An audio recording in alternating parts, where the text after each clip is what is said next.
Or would you like to see Bruno Fernandes going off to another club? Let him go to Brentford or Norwich. I don't know. Or do you want to see Ronaldo go? No, cannot. You don't want. You sure want Ronaldo? Or maybe you're Arsenal fan. Tell us how happy you are. Would you still want Arteta to stay? Has he now proven a point? After 1 month, he's now come back strong against your London rivals.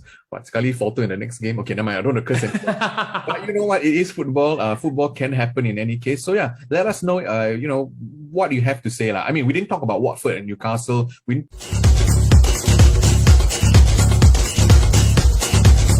Hello and welcome to yet another episode of VAR.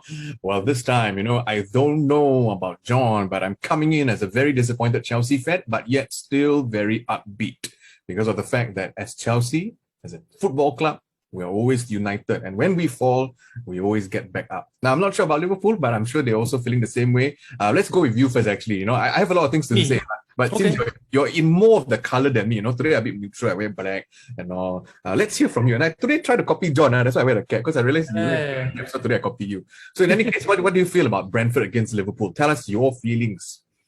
What do you think? There's actually, to be very frank with you, I have a lot of things that's on my mind regarding this game. I think first off, as with everybody, I think we lost 2 points. Okay. We definitely lost the 2 points. And for some reason, this was our first choice defense. Mm-hmm. And for some reason, the whole game, they were just off.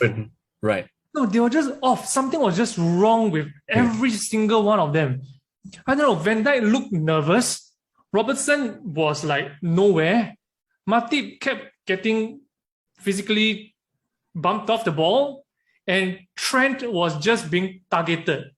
I don't know. It just felt very, very off. And even though we went in the lead and everything, I never ever truly felt comfortable.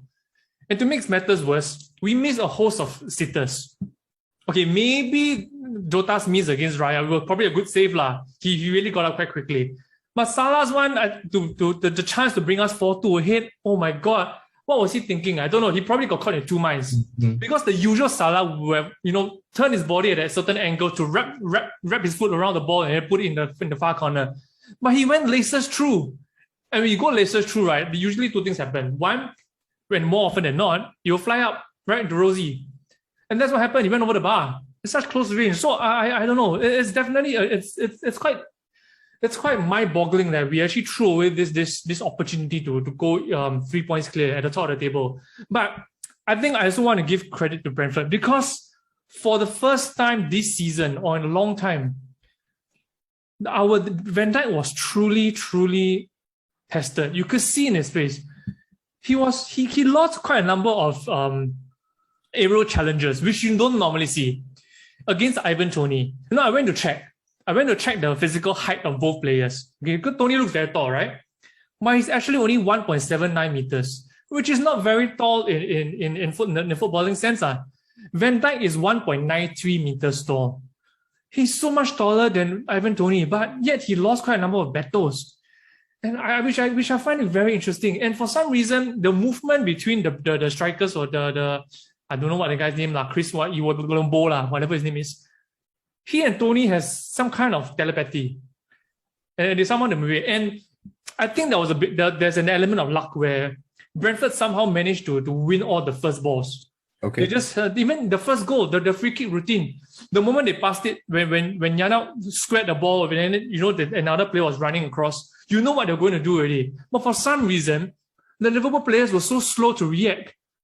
And Brentford just got ahead of them every single time. And Ethan Pinnock, came in at a far post just to knock it in and then for Brentford to go in the lead. So I don't know. At the end of the day, I'm just really puzzled at what really happened to the Liverpool team. Was it a case of complacency? Was it a case of, hey, let's see how they go out? I don't know. I really don't know. But I was, at the start of the season, right? I mentioned that I don't really see Brentford surviving in this league. Having watched them the full game, seeing how their fans backed them, I'm telling you, I may have to eat my words to say that, but I'm just going to stand my ground as of now. First, it is still very early in the season, right? They have like what most new teams that come up, they have that adrenaline rush. They want to play well and everything. The fans go behind them and everything. But it's a long season. Let's see whether this form actually carries on. Right. But based on what we have seen so far, if they can carry on how they're playing right now, they may go far. I mean, I'm just going to go and cut in there. I think football at the end is football. Anything goes. I think over the weekend, a lot of results weren't expected. I think if I'm not wrong, I think I said a draw was going to happen between Brentford and Liverpool. I really can't remember, but I think I said somewhere there. I thought Chelsea was going to win. You thought Chelsea was going to win as well. Oh man, I didn't expect to see. I'm going to go there. I'm going to go to that. First of all, for the first 45 minutes, we were just defending throughout. I can understand why perhaps we were trying out the two strikers up front.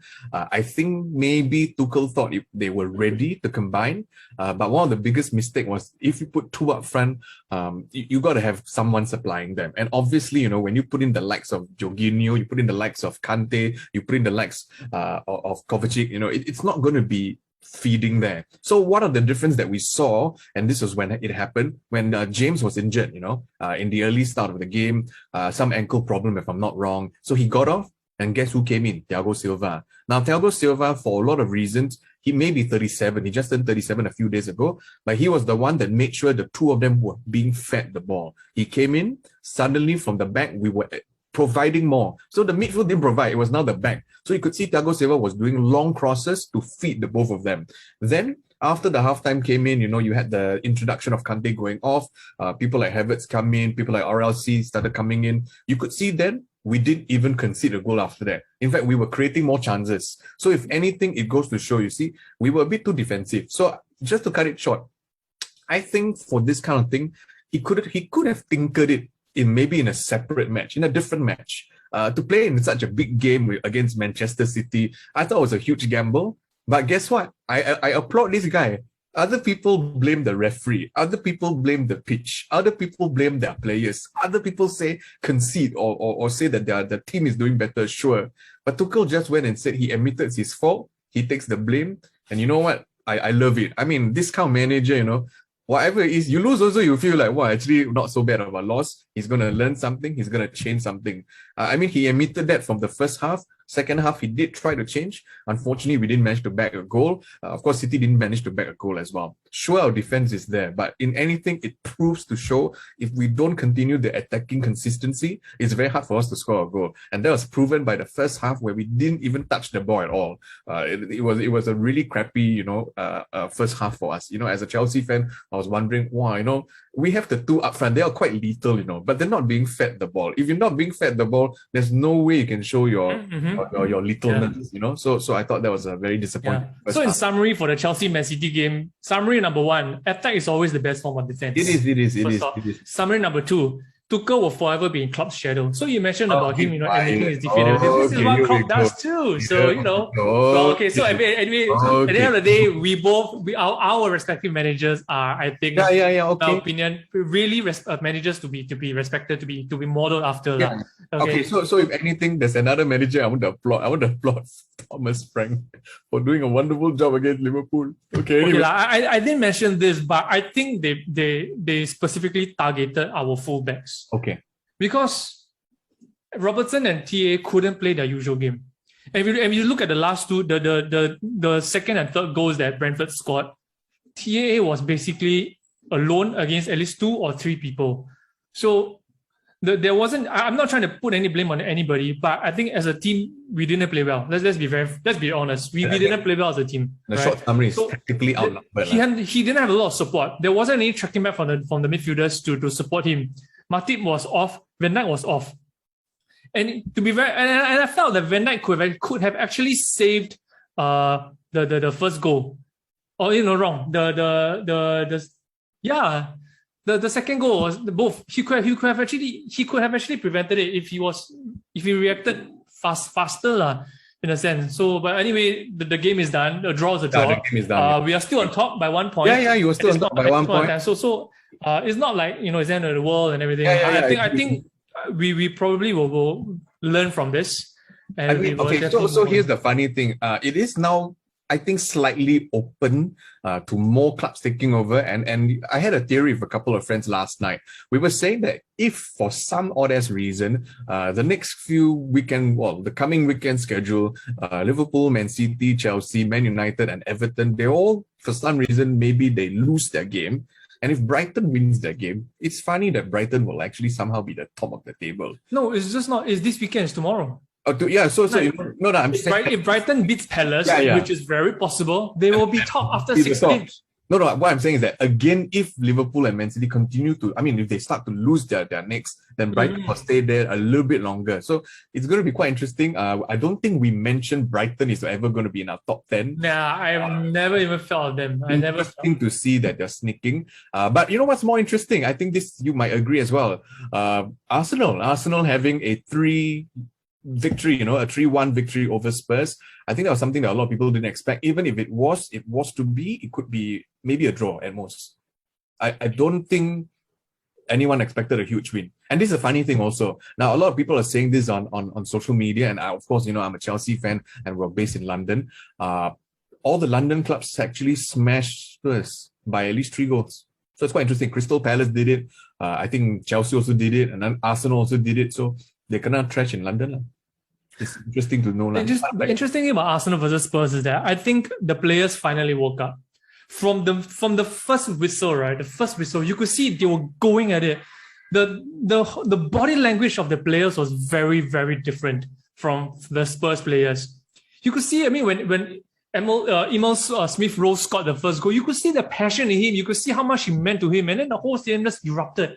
And I think in the second half, there was one portion where I think Tomiyasu actually cleared the ball after a dangerous play. Spurs did well, but they managed to clear it. There was so much passion, and he and Ramsdale just high-five each other, like fist bump kind of thing. I think, if anything, I'm just going to cut here as well. Ramsdale is a better choice than, I think, Leno. I'm surprised. I'm very surprised. Ramsdale is a better choice.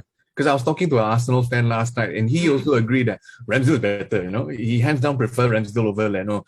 Seems more stable at the back. He welcomes to this Tomiyasu guy as well, and for a lot of clear reason, they all like this Smith-Rowe guy, despite his age. And I think, I said to you before the recording started, I think he's going to be a future England starlet. I don't see him being dropped off. He definitely is. He was a starlet back in the under-20s and even under 15s. Now they are just pushing for the academy. So he and Saka are going to be the next big Arsenal players anyway. Yeah.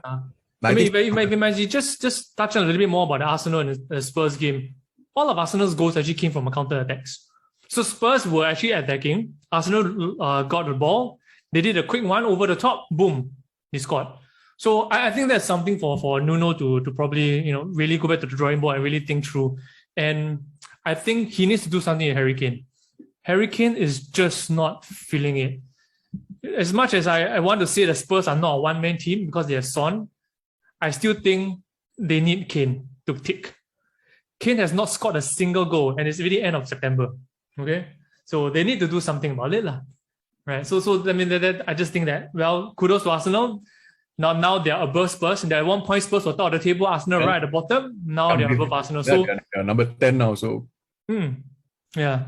And then, okay, so if we just go to the very bottom of the table, there is a club that I did not expect to be there. Of course, Norwich City was someone that you expected. I thought Norwich would have survived a bit better. We all both agreed that Burnley is going to burn out, and they are there. Yep. But of all clubs, Leeds United is there. So that's actually a very surprising feature that I did not expect Leeds United to be doing that bad, to be actually at the bottom. Heck, even Newcastle is still for some reason floating above. So yeah, Leeds United is indeed a very interesting sort of team there. I really didn't expect them to be there. Yeah, they haven't won a single game yet all season. It's 6 games in, but again, I want to say it's still very early in the season. Yeah. So we'll see how it goes. I'm still standing my ground based on my predictions at the start of the season that Leeds will do well, Burnley and Norwich will still go down. Along with Brentford is the one that I may have to eat my words, but let's see how it goes. Brentford are riding on a high right now. Yeah, they are. Given they don't have a lot of things to play also, so yeah, I can see why. Yeah, but so now why don't you just round up the weekend's review with one more game to go? And as a Liverpool fan, mentioning this game brings a lot of smiles to. Brings me a lot of pleasure, you know what I mean? I'm sure. And the I'm game is, sure. I'm of sure. course, the game that took place at Old Trafford, Yeah. with the team of superstars, against a Villa side that lost their best player over the summer. And for some reason, Villa won. Well, okay, I mean, let's go to the game. We know you're talking about Manchester United versus Of Aston course, Villa. of course. Just like their previous game, they could have been saved by a penalty or destroyed by a penalty. Now, if you think about it, if we bring you back to the West Ham one, it's the same thing. Yeah. They could have been destroyed by the penalty if there was a goal, or they could have been, happy if the goal wasn't scored. In that case, the goal wasn't scored. Now, in this case, it's for them to score. And I think, we were also mentioning this before the recording. We talk about how Martinez, if I'm not wrong, that's the goalkeeper's name, also a previous Arsenal goalkeeper, who went up to Ronaldo or somewhere and said, "You take the penalty." So I thought, wow, what a taunt. And I don't know whether that could be the very reason why Bruno Fernandes took it in the end. I'm not sure because I really didn't watch the game. I only did watch the highlights and they featured that. But what do you think? Do you have your thoughts on why Bruno took it in the end? I think I share the same sentiments as you. Because I read the report. I didn't watch the game. I watched the highlights. Okay. And I actually watched the replay of that particular scene a few times. And I kind of, this is my own opinion, right? My conclusion that Ronaldo was taken aback by Martinez's antics. You could see he was just standing there. He didn't really want to move. He didn't really want to say anything. Knowing Ronaldo, his confidence and everything, it's Old Trafford. He will want to take it, don't you think? So it doesn't really make any sense that he didn't want to take it just to salvage a point for his team. In the end, he let Bruno Fernandes. Even then, there's another thing I was quite puzzled by. Bruno was wearing the captain's armband after Maguire left. It wasn't Ronaldo, which so it was quite interesting. So I don't know whether Ronaldo was just wanting, okay, let Bruno take because he's the captain, let him take it. Maybe, he's in his, I need to nurture this player, let him take and everything. He's Bruno, the fans love him, he scored this, he'll be a hero, blah, blah, blah, blah, blah. So that's why I let him take. But as you mentioned, Emiliano Martinez, fantastic. Do you see his little dance at the end? Yeah, I did. Right after that, the whole rocket thing. I mean, okay, so for any strange reason at all, I never expected to rocket that high. I mean, coming from Bruno himself, you would have thought at least on target, or locally we always say hit the tiang lah, which is hit the goalpost, So I thought that would happen, but not so high, because I think when we all saw that going high, it was what the hell is going on? Like, wow, if I'm a United fan, I'm throwing, whatever I could throw, the water bottle and whatnot. You realize all the United fans very quiet on social media these days? Okay, Liverpool fan, we also never say that we win, we lose, we are okay, never mind. Okay, keep quiet. We're still top, so, Okay, like what you say, it's early of the season. So, it's still early the season. So I'm just going to let you have And the next weekend, oh my goodness, next weekend is, in my opinion, probably a key turning point. It could be a key point in this season. We are playing City at home.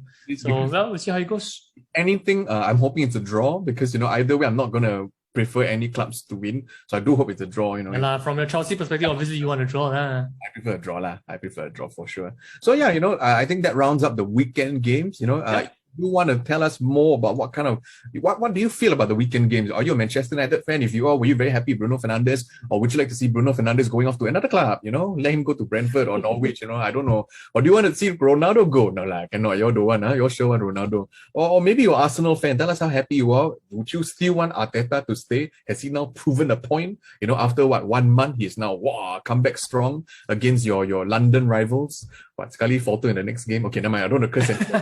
But you know what? It is football. Football can happen in any case. So yeah, let us know. What you have to say lah. I mean, we didn't talk about Watford and Newcastle. We didn't really talk about Leeds United versus West Ham, Leicester versus Burnley, Everton against Norwich. If you have anything you want to say, let us know. Yeah. Feel free. Yeah, feel free. Yeah, feel free to say so. And I think, as we've talked about it, just a little bit about West Ham, they are still riding on a little high. So far they've been doing a lot of wins. I mean, a couple of losses here and there, but they're winning against the so-called big clubs, I guess. So yeah, let us know if you have anything. Also, if you want to be featured, let us know. It's free one. Just let us know. We'll put you somewhere. I'm doing the design, so I'll just feature you somewhere else. So this is VAR, okay? Don't worry, VAR. Views, analysis, and ramblings with John and Ben. So thank you for joining us. And don't forget to like, comment,